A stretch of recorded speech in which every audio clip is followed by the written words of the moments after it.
இன்று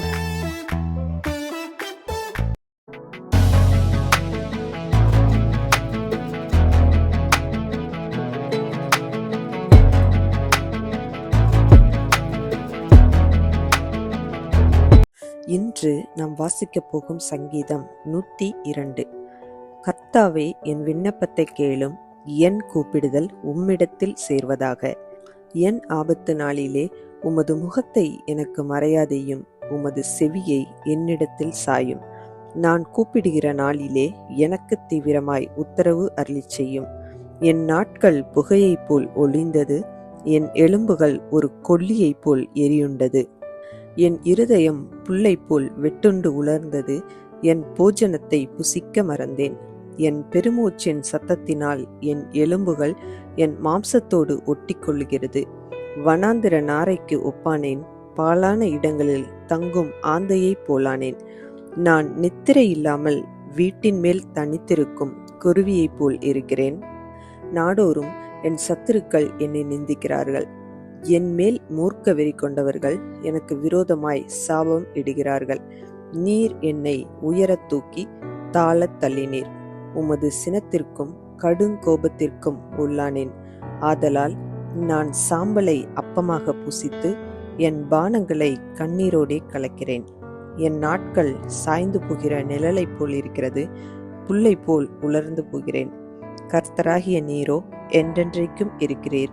உம்முடைய பேர் பிரஸ்தாபம் தலைமுறை தலைமுறையாக நிற்கும். தேவரீர் எழுந்தருளி சீயோனுக்கு இறங்குவீர். அதற்கு தயை செய்யும் காலமும் அதற்காக குறித்த நேரமும் வந்தது. உம்முடைய ஊழியக்காரர் அதன் கல்லுகள் மேல் வாஞ்சை வைத்து அதன் மண்ணுக்கு பரிதபிக்கிறார்கள். கர்த்தர் சீயோனை கட்டி தமது மகிமையில் வெளிப்படுவார். திக்கற்றவர்களுடைய ஜெபத்தை அலட்சியம் பண்ணாமல் அவர்கள் விண்ணப்பத்தை அங்கீகரிப்பார். அப்பொழுது ஜாதிகள் கர்த்தருடைய நாமத்துக்கும் பூமியிலுள்ள ராஜாக்கள் எல்லாரும் உம்முடைய மகிமைக்கும் பயப்படுவார்கள். பின் சந்ததிக்காக இது எழுதப்படும். சிருஷ்டிக்கப்படும் ஜனம் கர்த்தரை துதிக்கும். கர்த்தர் கட்டுண்டவர்களின் பெருமூச்சை கேட்கவும் கொலைக்கு நியமிக்கப்பட்டவர்களை விடுதலையாக்கவும் தம்முடைய உயர்ந்த பரிசுத்த ஸ்தலத்திலிருந்து பார்த்து வானங்களிலிருந்து பூமியின் மேல் கண்ணோக்கமானார். கர்த்தருக்கு ஆராதனை செய்ய ஜனங்களும் ராஜ்யங்களும் ஏகமாய் கூடிக்கொள்ளுகையில் சீயோனில் கர்த்தருடைய நாமத்தையும் எருசலேமில் அவருடைய துதியையும் பிரஸ்தாபப்படுத்துவார்கள். வழியிலே என் பெலனை அவர் ஒடுக்கி என் நாட்களை குறுக பண்ணினார்.